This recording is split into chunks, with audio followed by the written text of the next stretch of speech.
Hola a todos y todas.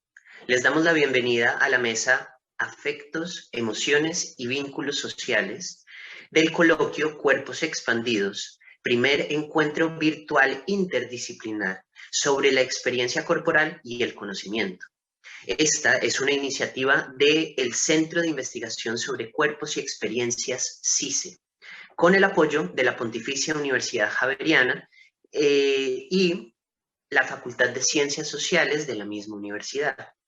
En esta oportunidad contaremos con la participación de José Pablo Álvarez, estudiante de Estudios Literarios de la Pontificia Universidad Javeriana, Ana Melisa Caballero, integrante, gestora y bailarina de Dawson Arte en Movimiento y maestra en arte danzario de la ASAB. Contaremos también con la participación de Nicolás Reyes Galindo, estudiante de Sociología de la Pontificia Universidad Javeriana, Mariana Dantic, actriz y cantante, licenciada en teatro y maestra en Pedagogía del Arte del CMA. Y por último, contaremos tanto con la participación como ponente como moderador de la mesa con el doctor José Ricardo Barrero Tapias, quien es sociólogo y doctor en Sociología Jurídica e Instituciones Políticas de la Universidad Externado de Colombia. A continuación, presentaremos las videoponencias de los participantes. Muchas gracias. Esperamos que este sea un espacio enriquecedor.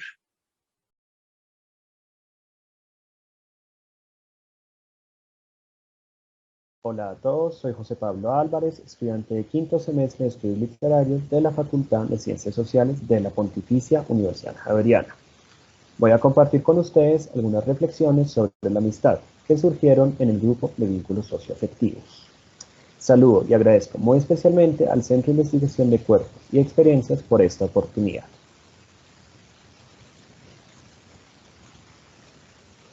Esta ponencia está dividida en dos grandes temáticas. La primera gira en torno a la amistad como principio básico de la humanidad. La segunda entiende las virtudes como fundamento de la amistad.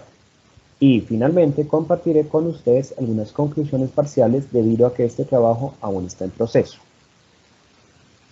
Para hacer este análisis me valí de algunas fuentes, que serán referenciadas al final de la presentación y de una lista, a mi juicio, muy interesante y variada de canciones sobre la amistad en español e inglés, que, de ser necesario, también puedo compartir con ustedes. Todo lo anterior fue compartido y discutido en el grupo. Primera parte, amistad como principio básico de la humanidad.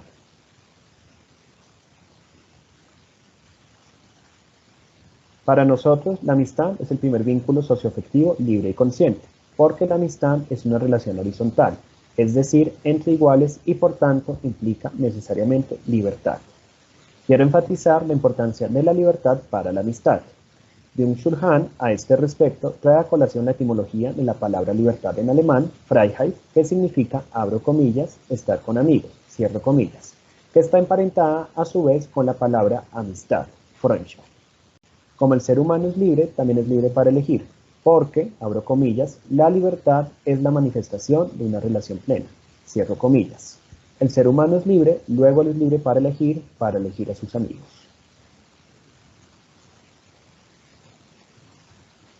También entendemos a la amistad como comunidad. Comunidad remite a un grupo de personas que se reúne en torno a lo común y que, además, crea relaciones de corresponsabilidades.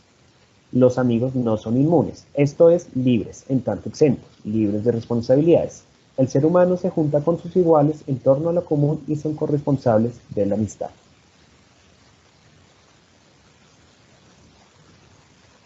Segunda parte, virtudes como fundamento de la amistad.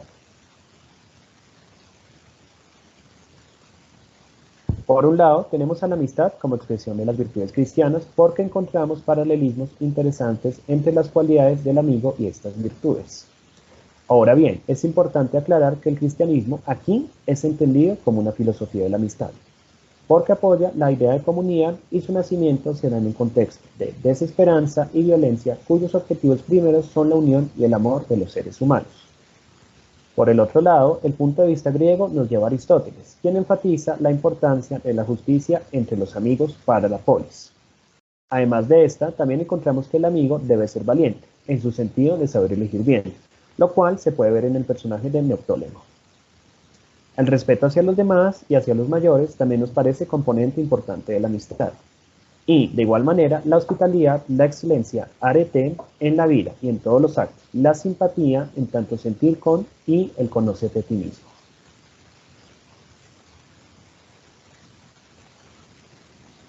Volviendo al cristianismo, San Juan comenta que la amistad aporta valores beneficiosos para el espíritu. Por ejemplo, el amigo que da es el amigo que recibe. Es una relación horizontal entre pares, entre iguales. Descubrimos, además, que en el cristianismo, filosofía de la amistad, las 7 virtudes se oponen a los 7 pecados capitales. Lo interesante aquí, para nosotros, fue ver que, precisamente, el amigo es aquel que practica las 7 virtudes cristianas, pues la práctica de cualquier pecado capital dentro de la relación de amistad lleva, tarde o temprano, al fin de la misma. Esto, además, enmarcado dentro de la confianza, la esperanza y la fe, tanto en Dios como en el amigo. Quisiera aclarar, antes de continuar, que nosotros entendemos y respetamos todas las formas posibles de amistad.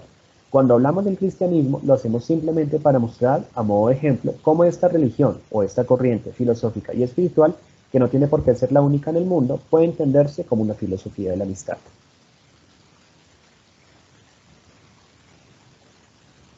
Quiero detenerme brevemente en la virtud de la caridad porque nosotros la pensamos en 2 sentidos. El primero, simpatía, en su sentido griego, sentir con.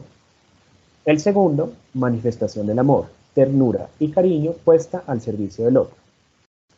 Es, en otro sentido, la joven mine del Minnesanca alemán medieval. Un sentimiento noble, una suerte de aprecio, y son las virtudes, no la belleza, ni el rango social, como sucede en la poesía del amor cortés europeo, las que enamoran al poeta. En otro sentido, también tenemos a la amistad como una forma de amar que se conecta con lo anterior. Por ejemplo, en José y José, en su canción Amar y Querer, y en San Pablo, en la primera carta a los Corintios. Sufrir con y por el otro, estar ahí, no rendirse, perseverar, tener fe.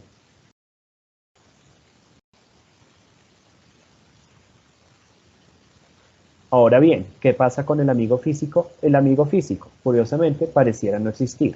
Priman características personales y psicológicas. En la música, más que en la literatura, las canciones las presentan, agradecen y admiran y son un leitmotiv. También encontramos que hablan de la unión de una persona con otra. Así pues, es una relación, volvemos a la filosofía cristiana de la amistad, y a las canciones, pura y excelente en sus actos y plena. También tenemos a la amistad como ideal, milagro del alma, y también como pontífices, es decir, los amigos como constructores de puentes entre ellos y por tanto con Dios. Dios, además, como el mejor amigo por excelencia.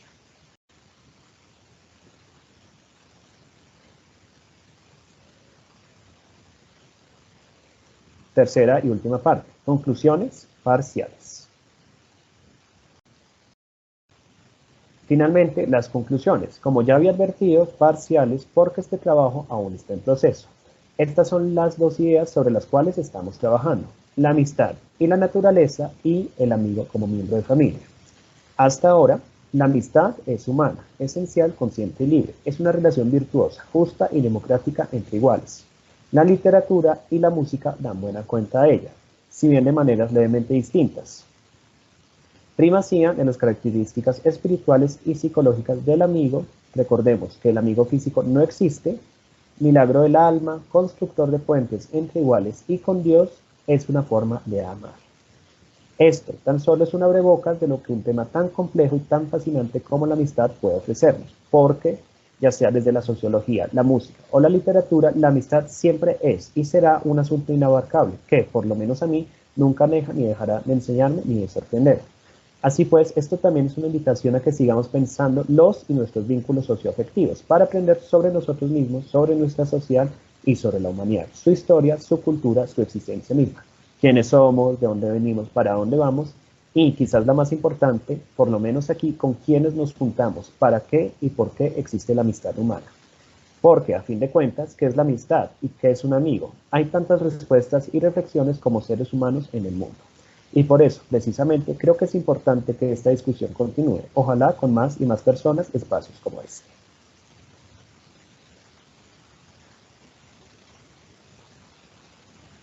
Aquí están las fuentes principales utilizadas para esta ponencia.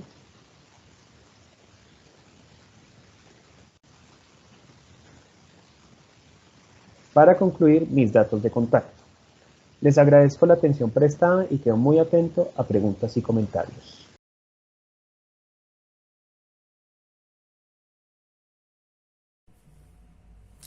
Hola, soy Ana Melisa Caballero, maestra en arte danzario, egresada de la Facultad de Artes ASAP.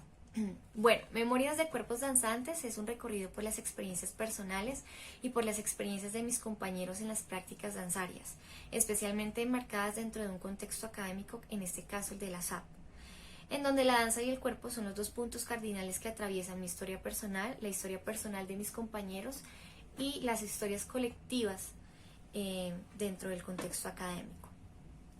A partir de este reconocimiento, relaciono tres aspectos que han sujetado mis hallazgos y mis inquietudes y mis preguntas, que hoy, pues desde una perspectiva muy subjetiva y noble, se las comparto. Estos aspectos son: el cuerpo como fenómeno testimonio de estructura sensible, sinérgico, que nos vincula con el mundo, con otros cuerpos, y en el que se alberga y se resignifica la experiencia como fuente primaria de conocimiento. La imagen corporal, que alude a la configuración perceptual de un sujeto sobre sí mismo a través de la experiencia del cuerpo y la danza. Las relaciones intersubjetivas que se dan en la práctica, entendiendo la intersubjetividad como una relación viviente en tensión hacia el otro, que permite enunciar la dimensión colectiva, en este caso de las experiencias y la práctica corporizada de la danza.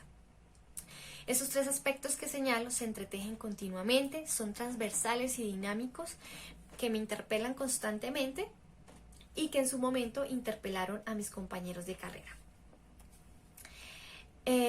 Quisiera hablar primero de la experiencia como fenómeno que pasa por el cuerpo a través del fenómeno de la percepción, y cómo es esa relación del sujeto, que es cuerpo, para conocer el entorno que constituye su realidad, la manera en cómo se asignan sentidos en relación a las experiencias personales, atravesadas por las experiencias personales y colectivas de un contexto dentro de una misma práctica.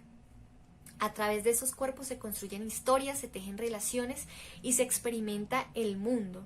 Además, cobra un sentido especial porque es el punto de enunciación, el cuerpo es el punto de enunciación del individuo desde su corporalidad, dentro de un contexto, y en este caso dentro de una práctica del movimiento como es la danza. Para cada uno de mis compañeros fue importante entender sus procesos en distintas líneas de tiempo, y en esa medida identificar distintos tipos de relación cuerpo-danza dentro de la construcción de la autopercepción y sus relaciones con el entorno académico y de formación. Para algunos, sus cuerpos no encajaban dentro de ciertas técnicas, ya sea porque creían que no poseían las condiciones físicas para ejecutarlas, porque la imagen de sí mismos y de sus propios cuerpos, un tanto desvirtuadas, no les permitía reconocer cuáles eran sus potencias y sus limitaciones para encaminar procesos más amables sin desconocer la rigurosidad que requiere esta práctica corpórea. Muchos de estas construcciones se daban a partir de imaginarios que estaban fuera, es decir, a partir de referentes donde se idealizaban los cuerpos para la búsqueda de una perfección corpórea, en el que se concibe al cuerpo como virtuoso, muy técnico, en los que se resalta también como la delgadez del cuerpo dentro de la práctica, incluso donde se llegaba a preguntar cuáles eran esos cuerpos que cabían para ser bailarín, ¿no? Y que por mucho tiempo esas prácticas moldearon los cuerpos y se validaban o no, lo que generó para muchos en procesos anteriores a la formación académica en la SAP, pues digamos como choques y frustraciones, ¿no? Pero estos paradigmas se fueron desconfigurando y se fueron recomponiendo a la vez que se transformaban los cuerpos y se habitaba la experiencia corpórea desde el entrenamiento y el movimiento danzado de una forma más consciente. Me llamó la atención que dentro de la práctica dancística el individuo busca construir un cuerpo apto, muchas veces desde el imaginario, otras desde el estudio y el hacer, pero siempre encaminado al objetivo de trascender los propios límites corporales. En esa medida se encuentra que los sujetos danzantes tienen la necesidad de adaptar sus propios cuerpos desde un acondicionamiento físico y cognitivo para el desarrollo de la carrera. Mencionaré algunas de las intervenciones de mis compañeros. Naidoo menciona que en algunos momentos no se sentía con la capacidad física y mental para asumir ciertas técnicas que se impartían dentro del programa académico. Y en el caso de Daniela, tuvo una etapa de saturación de entrenamiento físico que tuvo como consecuencia la disminución del peso. En el caso de Cindy y Lacies, hay testimonios muy bonitos y muy claros de cómo ellos se percibían antes, cómo era su cuerpo antes de iniciar ya un proceso mucho más continuo dentro de la SAP. Por ejemplo, Cindy manifestaba que tenía la cadera muy cerrada, que todas sus articulaciones no se expandían, sino que se retraían. Y en el caso de Lacies dice, tenía presente que mi cuerpo biomecánicamente, morfológicamente, poseía muchas dificultades para el desarrollo de la carrera. Fue un reto transformar mi corporalidad. He de decir que por sí los estudiantes y sobre todo las mujeres compañeras de mi carrera venían con unos ideales de cuerpo, con unas expectativas que al entrar al PECAT no se dan y generan desencuentros en ellos mismos, choques, como lo expresaron en varias oportunidades. Entonces, dentro de estas recopilaciones encontré la frustración como característica colectiva en los procesos formativos. Sin irnos pues al plano ya como netamente de lo psicológico, los individuos manifestaron muchas veces sentirse frustrados con sus propios cuerpos por no cumplir ciertas características y cualidades físicas, ¿no? Como estatura, peso, y que les impedía dentro de su imaginario corporal y su esquema corpóreo reconocerse como aptos, ¿no? Para ser bailarines. Cito a Lacies. El ballet fue una cosa complicada para mí.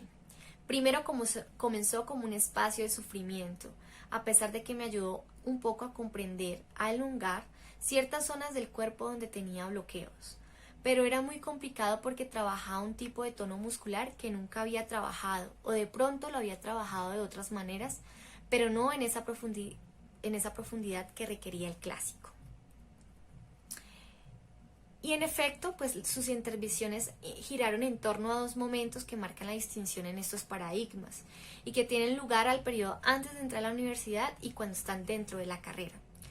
Con ello puedo inferir que se da un primer fenómeno hacia la construcción corporal desde el imaginario y desde la expectativa de ingresar a un posible espacio que se volviera realizable dicha idea. Por ejemplo, Cindy y Daniela se aferraban a una idea de tener o adquirir cuerpos virtuosos y flexibles, tradicionales de la bailarina clásica. Incluso Daniela, que escogió la línea de dirección coreográfica, pensaba en los cuerpos ideales que debía tener sus intérpretes para futuras creaciones. Daniela, la cito textualmente, tenía ese imaginario como de un cuerpo, digamos que puede ser más apto para la danza y un cuerpo que no es apto para la danza. Y me pasó un poco lo mismo cuando decidí enfocarme en la dirección. Pensaba que necesitaba un ideal de bailarina para dirigir y quería ese ideal de bailarín para dirigir. En ese primer momento esa visión de cuerpo era como la de una bailarina clásica que se tenía que subir en puntas, tenía que ser delgada, refinada. Voy a citar acá a D'Angelo, que es una antropóloga que habla precisamente de esas relaciones imagen-cuerpo y que recogen un poco como todas estas experiencias y las transformaciones en el esquema y la imagen corporal. Mientras hacemos propias estas imágenes, intentamos imitarlas y en función de ellas construir nuestra subjetividad individual, nuestra identidad de pertenencia. Las primeras nos acercan al cuerpo deseado, que no es el vivido cotidianamente, sino el imaginado. Al mismo tiempo que estas imágenes juegan un rol dinámico entre lo real y lo simbólico, los individuos, sujetos danzantes, entraman su propia realidad y la reajustan de acuerdo a sus vivencias en danza. En este punto se generan cambios en la manera de autopercibirse desde las concepciones de la propia imagen, en parte por la influencia de los procesos de aprendizaje de cada uno en el proyecto curricular y las relaciones que se tejieron en colectivo. En cuanto a las relaciones intersubjetivas, fue determinante cómo habitar un mismo espacio por 5 años consecutivos. Pues el reconocernos en nuestras realidades individuales dentro de la práctica, atravesada por una realidad colectiva que nos unía y nos enlazaba, fue posible reconstruir nuestros imaginarios, expandir posibilidades, asignándonos nuevos sentidos como sujetos, cuerpos danzantes, abrazando los procesos y construyendo nuevas miradas que retroalimentaran los procesos de enseñanza y aprendizaje. Yo creo que 2 experiencias también que me parecen maravillosas, rescatarlas, es cómo cambia esa noción de sí mismos, por ejemplo, de Cindy y Fernanda, que se catalogaban como las malas, ¿no? Como también por comentarios de profesores, de compañeros, y pues eso obviamente construye una relación consigo misma que a veces está lejos precisamente, y que no ayuda a potenciar realmente los cuerpos, sino que los limita. Y de esta misma forma también, por ejemplo, Alácides, cómo los imaginarios sociales y culturales lo afectaron en su momento, por estereotipos concebidos por la familia, amigos y círculos cercanos a él, que cuestionaban su decisión de estudiar danza, además porque para él fue un reto sociopolítico enfrentarse a una carrera desde su condición de hombre heterosexual por toda la cuestión de género y de enfrentarse a comentarios y expresiones de tipo como se volvió marica, es gay, entre otros. Los prejuicios hacia la propia imagen se instalan, colisionan y proponen nuevos giros corpóreos para los estudiantes bailarines desde sus mismas líneas de profundización. Y a partir de allí los individuos empiezan a definir características y cualidades de movimiento propias. El grupo reconoce muy bien la forma en que cada uno de ellos asume el movimiento danzado. En el trabajo colectivo como el contacto y la creación se aluden roles también de acuerdo a las propiedades físicas de cada individuo.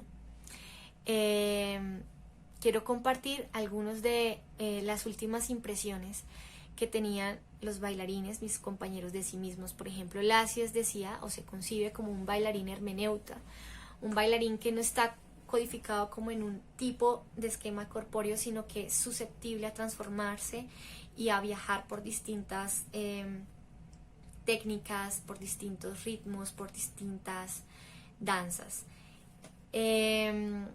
Digamos que Fernanda dice, tengo una percepción donde estoy tranquila, me siento bailarina y no tiene ese miedo de inseguridad para ser como intérprete en danza. Aunque hay muchos pros y contras dentro del proceso académico, coincidimos que la SAP fue un lugar de correspondencia, donde los aportes de docentes en sus distintos saberes y metodologías fueron relevantes para las transformaciones personales y corporales de cada uno. Fue clave también para orientarnos, ¿no? Y para construir un pensamiento crítico de la danza en contexto. Fue clave para propiciar reconocimientos conscientes de nuestros cambios corporales en relación al entrenamiento técnico, apropiando nuestras virtudes y aceptando nuestras dificultades físicas en pro de realizar una construcción amable y congruente de un cuerpo apto para la danza, con un esquema y una imagen corporal más aterrizadas, que en definitiva correspondiera a nuestras propias indagaciones e inquietudes con el fin de reivindicar positivamente nuestras corporalidades dentro de esta práctica artística. También digamos que otra de las, para finalizar como un poco como este recorrido y que han sido muy importantes estos aspectos, rescatarlos a nivel profesional, a nivel de mi carrera también como bailarina, sí me quedan también como un poco la preocupación del cuidado, porque muchas veces, pues, incluso rescatando como todas las posibilidades que ofrece la academia, ¿no? O espacios incluso no formales, eh, todavía no hay una integración total como desde el cuidado de la práctica, porque hacemos, queremos pasar nuestros límites corporales, pero también cómo el cuidado nos ayuda precisamente a reconocer cómo las dificultades corporales se pueden llevar a través de procesos amables y que se pueden potenciar, ¿no? Y pues ayudan a prevenir lesiones, digamos que pueden constituir un conocimiento mucho más amplio y mucho más íntegro de lo que puede ser solamente como estudiar la técnica y ya. Quiero enfatizar, terminando, que esos aspectos son relevantes en la medida que confrontaron y siguen confrontando nuestra praxis y las retóricas que constantemente se nos plantean en ciertos espacios de formación, formales como no formales, en las relaciones que sostenemos entre colegas bailarines, y a mí personalmente me convoca a replantear los discursos viciosos que aún se mueven y desafortunadamente siguen cimentando la práctica. Muchas gracias.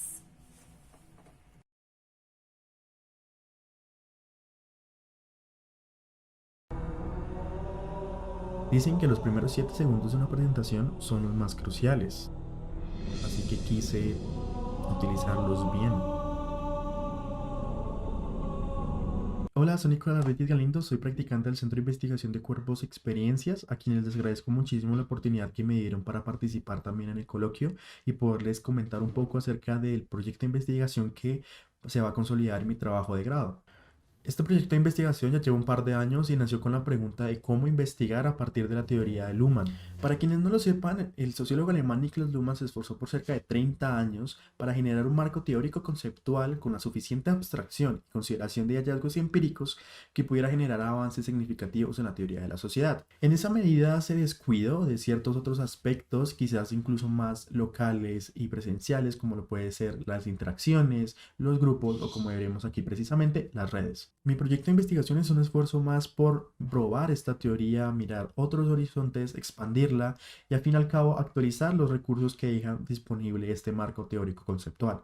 En esa medida me pregunté sobre cómo las representaciones sobre los vínculos amorosos son construidas discursivamente por lectores y escritores de fanfics eróticos del género Omegaverse en Wattpad. Esta pregunta está guiada particularmente por una posición que quería observar. Y esta es frente a qué se encuentra un usuario ajeno a los autores al leer sus historias y al entrar en su perfil. Esto implica que mi interés en el proyecto de investigación no es tan cercano a ver las variables un poco más psicológicas de los procesos creativos y receptivos de los lectores o escritores involucrados, sino que tiene que ver más con la retroalimentación y cómo las múltiples interacciones entre escritores y lectores dejan ciertos recursos para que otras personas puedan partir de ellos y leer las historias. Por supuesto, hay otras formas para acercarse al fenómeno en particular, como las dos a las que me acabo de referir, pero no son el foco de esta investigación, aunque sería muy buena complementación de la misma. Siendo así, partí de considerar el amor como un medio de comunicación que apuntara a unas atribuciones en particular a lo largo de las comunicaciones en las que deriva. Este medio tiene la atribución particular de que el otro tiene una experiencia en particular que me hace querer corresponder con una acción. El tratamiento temático del amor permite que éste sea referenciado en distintos niveles de la sociedad. Esto implica que pueda ser referenciado en conversaciones entre amigos, entre familia, entre un grupo en general, que pueda ser desarrollado a lo largo de relaciones marcadas como amorosas y, por ejemplo, en medios de masas, que es este caso en particular. Específicamente, los medios de masas tienen entretenimiento para dejar disponible una distinción entre realidad ficticia y realidad real en las comunicaciones masivas. Esto implica que todos los contenidos que se comuniquen allí pueden ser observados tanto en los procesos reales o materiales a los que se enfrenta el autor, a qué herramientas tiene, a qué contextos son los que lo circundan para generar esta obra, como también la historia que nos está presentando, sus leyes, sus personajes y toda la congruencia ficcional del mismo. Precisamente ahí es donde parte Luhmann en Amor como Pasión para determinar a través de las novelas un desarrollo particular del amor, con lo cual rastrea el surgimiento de un amor que puede motivar sentimientos e intenciones de los involucrados por y para el amor, algo que se distancia mucho de ser solo una tautología, porque esto permite la autodeterminación de los vínculos amorosos. Por tanto, el amor tiene más grados de libertad frente a la economía, frente a la familia, frente al derecho, frente a las diferencias de clase, frente a las diferencias de género, y puede ser solo amor. Esto también viene a decir que hay una especie de sentido común que fundamenta las relaciones amorosas y que se puede basar en el tratamiento que tienen, por ejemplo, las novelas al respecto. Esto ya nos indica que el amor varía sociohistóricamente y también lo hace la sexualidad, a la que parece estar unida. Lo que Luhmann llama simbiosis es la capacidad de los medios de comunicación para condicionar y tomar de recursos ciertas experiencias y acciones de cuerpos conscientes. En este caso se toma la sexualidad como una forma en la que se confirma la alta selectividad del amor y en la que incluso se consolida a través también de instituciones como la familia y el matrimonio. Por supuesto, esto nos puede parecer súper tradicional y esto deja en evidencia la transformación que ha tenido el amor y la sexualidad en lo que refiere en la autonomía de la sexualidad a tal punto en el que hoy podemos ver relaciones sexuales que no tienen la necesidad de pertenecer a una relación amorosa. Aquí es donde aparece Wattpad como una plataforma que deja en evidencia todo lo que supone la web 2.0 y 3.0 en nuestras vidas. Y esto es una mayor participación, interactividad y accesibilidad a las mismas comunicaciones. Como pueden ver en las estadísticas de la izquierda o el eslogan de la parte derecha de su programa de escritores en inglés, cada historia cuenta y cada historia tiene lugar en lo que es esta plataforma. Y además aquí es donde aparece el Omegaverse como una forma de entender la cuestión del amor completamente distinta. El Omegaverse es una especie de género o universo narrativo en el que se parte de que hay dos razas, alfas y omegas. Los alfas pueden embarazar y los omegas pueden quedar embarazados, esto sin tener que ver la sexualidad, el sexo, la identidad o expresión de género. Estas modificaciones biológicas normalmente van acompañadas de otras, como puede pasar con la lubricación natural en los sanos de los hombres o la marcación que hace el alfa al omega a través de un mordisco en el cuello que deja en evidencia su pertenencia tanto simbólica como física. Hay más razas y hay más modificaciones, pero esto depende muchísimo de los autores, así que estas son las generalidades. Dicho esto, la metodología con la que me quise aproximar a este problema tuvo que ver con rastrear una red personal de interacción de un creador en particular. Esto supuso una triple metodología que está compuesta entre el análisis textual de las historias, la observación de la recepción de los usuarios, al menos la que es accesible públicamente a través de la plataforma, y una sistematización de los contactos cercanos a la autora. Esta red que iba trazando tuvo la particularidad de concentrarse alrededor de una pareja. Como fanfics, estos relatos suponían una ficción de un fan que se desapegan del canon oficial de personajes, como lo pueden ser personajes de sagas de libros, Harry Potter, Percy Jackson, o de personalidades públicas. En este caso, los relatos se concentraron alrededor de una pareja ficticia entre dos cantantes de una banda surcoreana de pop llamada BTS. Tanto Taeyong en un rol activo como Jungkook en un rol pasivo formaban esta pareja que tiene el nombre de Taekook o Bkook.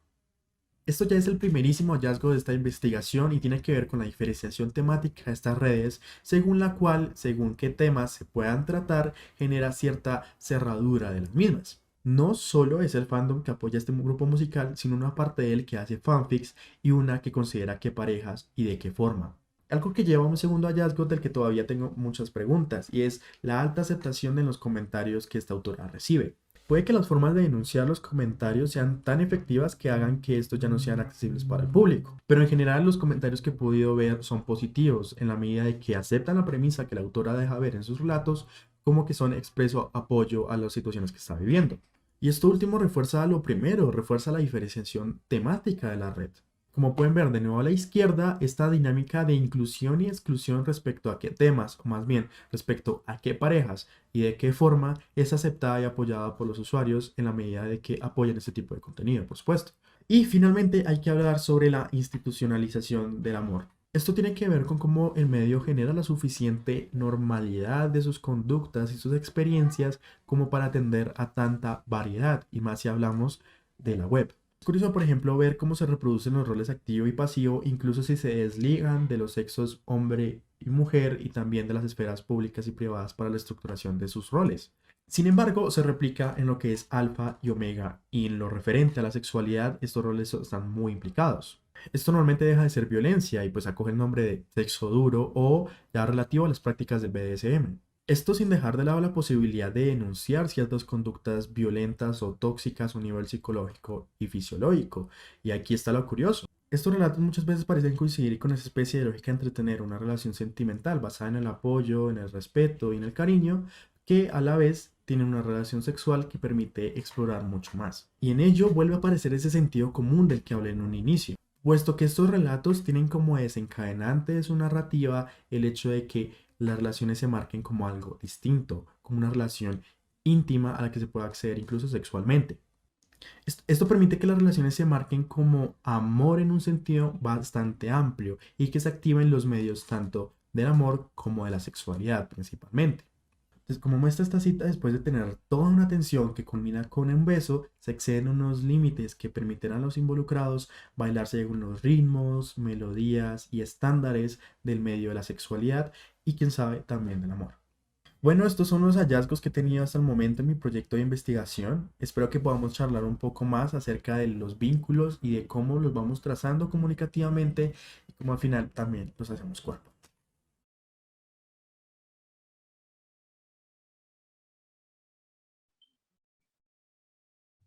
Buenas tardes, mi nombre es Mariana Datiac y hoy les voy a presentar el tema de afectos y métodos, que son dos sistemas que guían el trabajo colectivo con el cuerpo.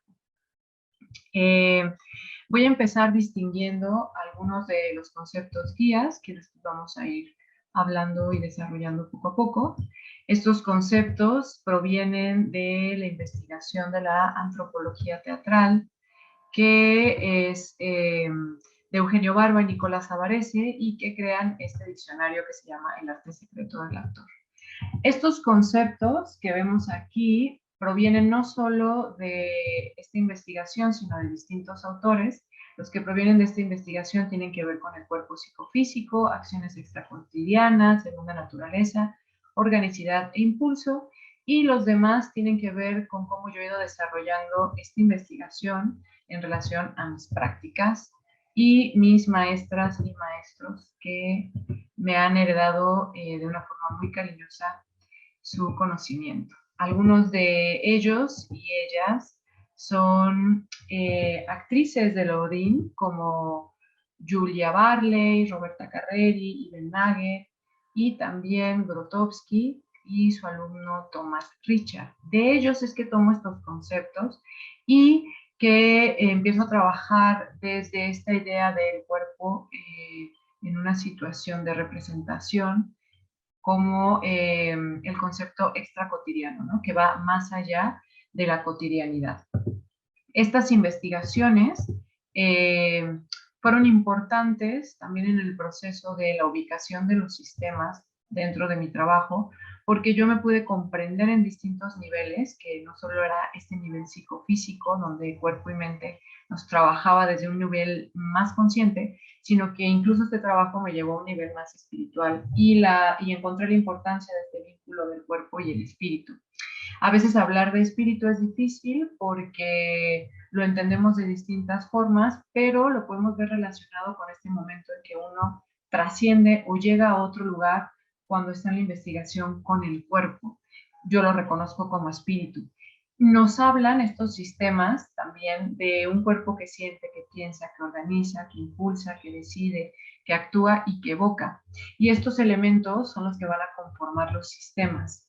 El sistema de afectos y métodos tiene como función ordenar el procedimiento que regula el funcionamiento de un grupo de trabajo y establece principios que tienen relación entre sí, tanto como también regula lo que ocurre en el interior, es decir, esto que tiene que ver más con el mundo íntimo.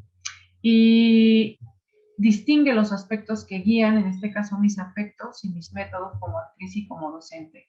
Y entonces aquí estos conceptos que vimos anteriormente, yo los ubico dentro de los afectos, el pensar con el cuerpo, pensar en acción, la luz del interior, y en los métodos esta necesidad de otra lógica escénica, organicidad, dirigir y transformar la energía y el impulso en el trabajo del actor. Por supuesto, ambos sistemas están interrelacionados y dependen también de la atmósfera que los impulse. Y cuando hablo de esta atmósfera, me refiero a esto que propone Michael Chekhov cuando habla de esta atmósfera objetiva y sentimientos individuales, ya que este trabajo nos permite profundizar en los conceptos que se relacionan con el sentir, pensar, experimentar el cuerpo. Él pone un ejemplo que voy a pasar de manera rápida sobre la atmósfera y contenido, y aquí está hablando de una escena donde le pide a los actores que tomen en cuenta la importancia de los sentimientos que generan una atmósfera específica que se necesita transmitir, ¿no? Yo además tomo de este ejemplo que nos da no solo de una manera escénica, sino también lo traslado a la importancia que tienen al trabajar en los procesos. Y tomo estos conceptos que vemos aquí sobre atmósfera específica, transmitir los sentimientos, palabras que resuenan, irradiación de atmósfera adecuada, la carencia de sentido, contenido y un espacio psicológico. Y me pregunto si estos elementos también son necesarios en la creación de la atmósfera, ¿no? Dentro de un proceso creativo. ¿Y qué elementos son, ¿no?, necesarios y por qué? El artista escénico, me respondo, en este caso el actor, necesita de un espacio de confianza y de orden mental. Entonces necesita afecto y método. Y la manera en que relaciono yo estos elementos de la atmósfera de trabajo y los sitúo en los sistemas es poniendo cada uno en donde yo considero que es importante observarlos, ¿no? Como aquí en el sistema de afectos, pues es lo que está relacionado con los sentimientos, el sentido de las palabras, lo psicológico, la relación de energías y la atmósfera. Y en el sistema del método es donde se trabaja la elaboración y transmisión de estos conceptos. Y de manera más específica, el sistema de afectos tiene que ver con este movimiento anímico que durante el proceso de trabajo se relaciona también con los afectos del grupo, con el mundo interno, con los cambios que se producen en él a partir de las energías de determinado grupo, regula los vínculos también que se establecen a la forma y permite, ¿no?, también cuestionarse esta forma de dirigirse al grupo, de la relación que hay con cada individuo y de los contenidos que se trabajan. Y el sistema del método, que también corresponde a esta parte sensible, tiene que ver más con la organización del conocimiento, ¿no? O sea, principios, valores, conceptos. Y estos cómo se relacionan con la propia herencia y cómo se van adaptando a determinadas circunstancias. Este sistema está vinculado al cómo yo proceso, ¿no?, esta información, siendo el momento en el que decido que funciona, que no, que necesito modificar y que requiero implementar en mis procesos. Fue importante definir también estos conceptos a partir de las investigaciones de autoras como Julia Barley, Roberta Carreri, Iben Nagel, Grotowski y Thomas Richard, quienes nos hablan de, en este caso, Julia Barley en su libro Piedras de Agua, Pensar con el Cuerpo, nos habla de esta forma de sensibilizar y sistematizar y trabajar con una lógica distinta a la organicidad, ¿no? Ella nos habla de algunos principios que provienen también de la antropología teatral, como es esto de el peso que se transforma, las acciones tienen un inicio y un final, y nos dice que el cuerpo es entero, preciso, decidido, ¿no? Y que hay un cambio continuo de tensiones en el torso. Luego viene este pensamiento en acción, que para mí es la organicidad de dirigir y transformar la energía, que nos habla de un orden, de un sistema que se compone de pensamientos, sensaciones, emociones, impulsos. Y yo tomo tal cual el concepto del pensamiento en acción de Roberta Carreri, que da este ejemplo donde ella nos dice que cuando trabaja en sus secuencias de acciones, donde investiga algún objeto, no piensa a priori primero recrear las imágenes, sino que por el contrario, dice ella, mi mente reconocía la imagen creada en movimiento por el unión cuerpo-bastón. Cuando esto ocurría le ponía un nombre, ¿no? Entonces ya lo llamaba guerrero, sombrilla, y después hacía de este cúmulo de imágenes una sucesión de escenas. Entonces este trabajo tiene que ver con el ir más allá de las propias formas de movernos y de accionar, y también requiere de otro nivel de organización en el pensamiento. No depende tanto solo de las emociones, sino también de esto que las contiene, y es un proceso en donde el cuerpo está atento y dispuesto a capturar estas sensaciones e imágenes que ocurren en el propio cuerpo, ¿no? Mientras se trabaja un ejercicio muy preciso. Y de nuevo es importante la forma en que está el trabajo de sensibilizar y al mismo tiempo de sistematizar. Y luego viene este concepto de la luz del interior, el impulso en el trabajo del actor, que yo tomo de la investigación que hace Thomas Richard a partir del trabajo de Grotowski sobre las acciones físicas. Y por supuesto es el momento en que yo encuentro más cercano este vínculo con cuerpo y espíritu, porque justamente nos dice Grotowski que el impulso es algo tan complejo que no se puede decir que sea solo del dominio corporal. Y cuando pensamos en el trabajo con impulso, también pensamos en esto que es una energía concentrada y contenida, es el momento en que el pensamiento y la acción están conectados y sincronizados. Eugenio Barba dice que el impulso en el actor es el momento en que decide. Luego yo pienso en esta imagen que propone James Turrell. James Turrell es un arquitecto de la luz y él nos dice que la luz es muy importante en la forma en la que él trabaja, ya que se relaciona también con este impulso, ¿no? No lo dice tan directamente, pero nos dice que la luz no se trata tanto de lo que revela, sino que es en sí misma una revelación. Y entonces yo traslado esta frase y pongo la palabra impulso en vez de luz y digo, el impulso no se trata tanto de lo que revela, sino que en sí mismo es una revelación. Y después llego a este trabajo del cuerpo transparente que desarrolla Iben y nos dice que para ella lo más importante es esta energía que trabaja el actor de manera fluida por el cuerpo, ¿no?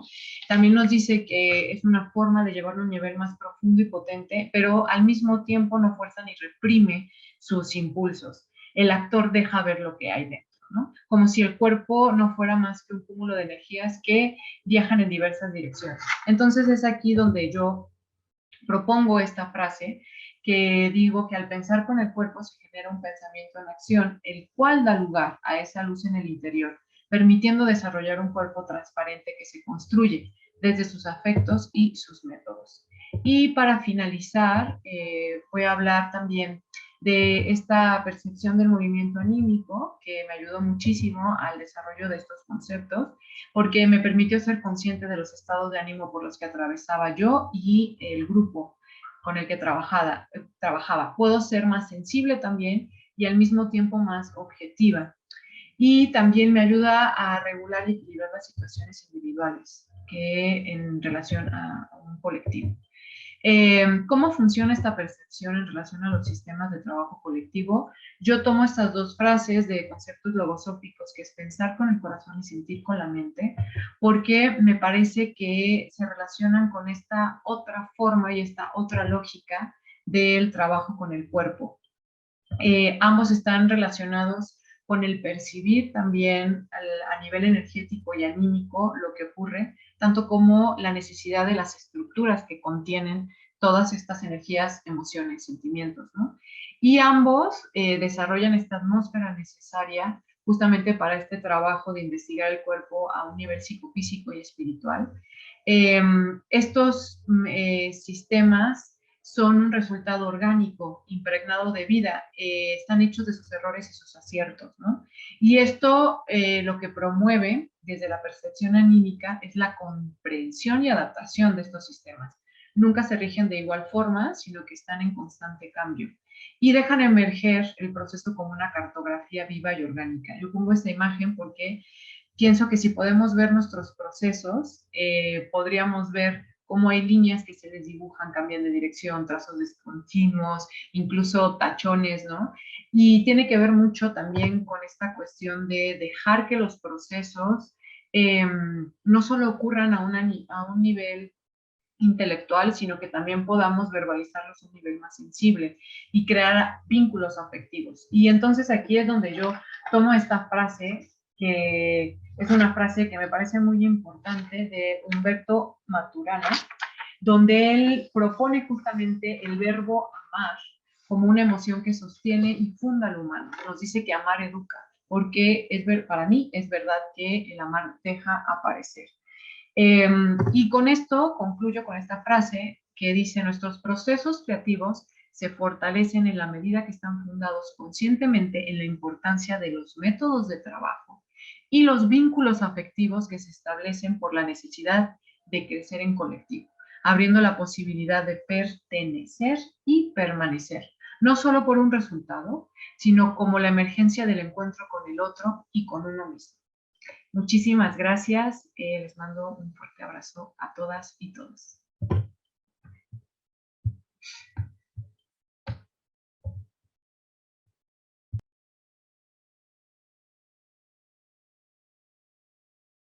Uno de los vínculos más importantes en la vida de los seres humanos todavía, cuando recién llegamos al mundo, es el vínculo familiar. Y por eso sigue siendo un tema importante, vigente. Y sobre todo llama la atención hoy la transformación que ese vínculo ha tenido, como la familia no ha sido siempre igual. Algunos llaman la familia es una institución, pero más que una institución, podríamos decir es un hecho relacional fundamental en la vida del ser humano. Lo que se quiere aquí es resaltar algunas transformaciones que vienen ocurriendo en el mundo, principalmente, digamos, en una coincidencia en la revisión bibliográfica a partir de finales del siglo XX y más específicamente por poner una fecha en 1990, digamos, empieza a darse una tendencia muy fuerte en el incremento significativo de divorcios y constitución de subsiguientes parejas en el mundo, ¿sí? No solo en Colombia. Bien, ese es un hecho contundente, no que antes no haya habido divorcios, ¿no? Ni que no haya habido subsiguientes o, como dirían, expresiones de familias reconstituidas o recompuestas, sino que empieza a ser una tendencia bastante fuerte. Digamos, en Colombia, antes de esa fecha, la tendencia histórica es que una pareja cuando se separaba, lo hacía alrededor de después de 12 años de convivencia en promedio. Hoy en día es alrededor de entre 2 y 5 años. Bien, otra característica es la disminución del número de hijos, ¿cierto? Digamos que vamos hacia una tendencia de un hijo por cada dos, es decir, es una especie que decide no reproducirse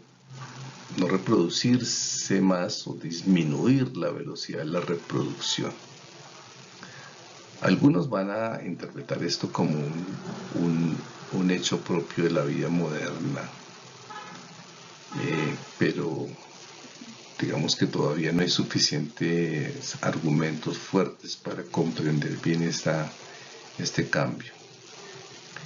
Y otra característica que podemos destacar aquí es el aplazamiento del primer hijo después de los 30 años, sobre todo para las personas de los estratos medios hacia arriba de la población, es decir, aquellas personas que logran acceder a educación superior, que logran desarrollar proyectos de vida profesional y en ese sentido aplazan esa idea. Porque en general la población, digamos, en América Latina, la población que no logra tener mejores proyectos de vida o proyectos de vida diferentes al empezar a trabajar desde muy temprana edad, siguen reproduciéndose entre los 20 y los 30 años, pero en todo caso no en la cantidad que lo hacían antes y se marcan dentro de esta tendencia de un hijo por cada 2 personas. Bueno, esos son los hechos, digamos, lo que se ha encontrado. Entonces allí la pregunta es: ¿qué es lo que ha cambiado? ¿Qué vamos identificando? Digamos, esto tiene que ver con Este proyecto tiene que ver con una investigación que estamos haciendo aquí en Colombia sobre hijos de familias reconstituidas, de familias que se han separado y se han vuelto a unir con otras personas. Entonces, ¿qué cambios hemos encontrado al revisar la bibliografía? Uno es la época del valor individual, es decir, es una sociedad donde el individuo es el centro, ¿sí? El individuo es el centro de la vida, de sí mismo. Tiene que ver un poco con el desarrollo de la cultura de los derechos humanos, con un tipo de hedonismo, ¿cierto? Un hedonismo muy vinculado al consumo. Un individuo centrado en su autoimagen, su autopresentación en público y su capacidad de consumo, ¿cierto? La expresión de su identidad básicamente alrededor del consumo. Y parte de ese hedonismo es no querer tener vínculos, nada que lo ate, nada que sea por siempre, nada que digamos que coarte un valor que es tan anclado hoy a esa época de lo individual, que es lo que llamarían la libertad. Una forma de libertad que significa no tener cargas, no tener lastres, no tener vínculos. El otro hecho que evidencia cambio social ha sido la autonomía económica individual. Digamos, las personas en general, incluso en las poblaciones menos, como llaman, menos favorecidas, han tenido mayores niveles ya de escolarización. Las personas accedemos a información, ya no solo a través de 2 periódicos y algo de radio, sino la internet ha permitido acceder a mucha información sobre variados temas. Digamos que en general es una población con más información. La autonomía también se identifica con esas trayectorias personales de vida laboral, de vida económica. Los individuos, todos y todas, tendemos a ser más independientes económicamente, ¿cierto? Eso, digamos, cambió un poco de la época rural en donde se producía de manera familiar en el campo. ¿Sí? El trabajo era más organizado alrededor de la familia. Hoy, cuando lo que predomina es la vida urbana, el trabajo es individual. Digamos que no hay un vínculo familiar en el trabajo, por lo general, sino que cada quien está en su propio campo y en ese sentido no hay una prolongación del vínculo familiar o parental con lo económico. Y el otro, lo que yo les mencionaba, la ideología de la libertad, ¿no? Esa ideología de la libertad como muy vinculada con el no tener vínculos fuertes, con el ser independiente económicamente, con alta capacidad de consumo y con una vida vinculada al hedonismo en ese sentido, una vida para gozar, para el placer. Algo que se expresa mucho, digamos, en la música que más se escucha en esta época, ¿cierto? Todo está, ustedes escuchan estas letras de las músicas que más suenan, pues todas están vinculadas con el consumo, básicamente, ¿no? Con el consumo del cuerpo, con el consumo incluso de los cuerpos de los otros, también se vuelven objeto de placer y de mucha expresión de la vida abundante, ¿no? De la vida, del consumo exuberante. Bien. Otro elemento que se ha transformado y que es como un signo de esta época es esa relación ambivalente con la maternidad y la paternidad.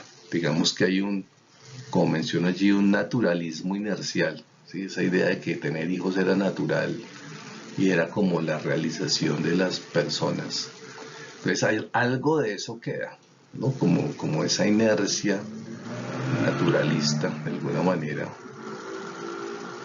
pero ya en esta idea actual, o sea, sigue la inercia de tener hijos, pero en una sociedad altamente hedonista, de autosubsistencia precaria, es decir, hoy a las familias o a las personas, incluso a los individuos, nos cuesta mucho esfuerzo sobrevivir.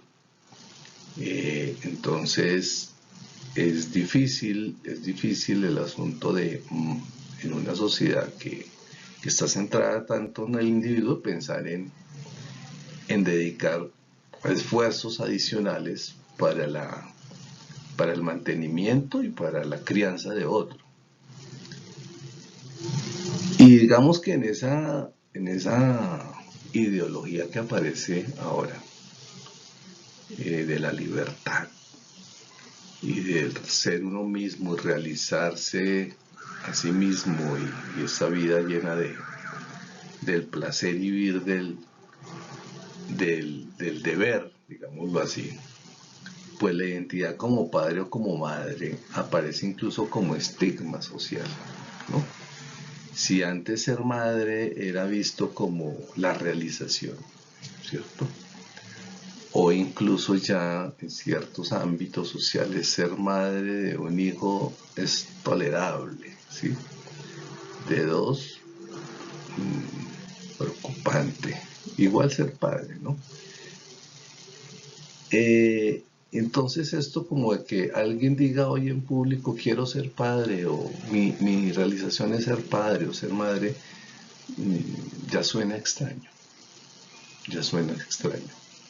De hecho, las personas que tienen hijos tienden a verse como que sus hijos son una realidad y ellos son otras, como casi en una relación de exterioridad con los hijos, como que yo tengo familia, pero también tengo mi proyecto individual, ¿no? Es ese tipo digamos, de tensiones sociales y culturales se viven en esto que llamaríamos una relación ambivalente con la maternidad y la paternidad. Y por supuesto es una época de la resignificación del amor, ¿sí? Digamos, ya hoy sabemos que nada es para siempre, distinto a esas ideas románticas de relaciones por siempre y hasta que la muerte nos separe y más allá, digamos que eso ya no va en esas ideas del amor, no aparece eso. Juntos, pero cada uno por su lado, es otra característica de las maneras como se viven hoy los afectos de pareja, ¿no? Antes se pensaba o se sentía como que había una fusión. Digamos, ustedes ven en un texto de Krakauer, va a mencionar cómo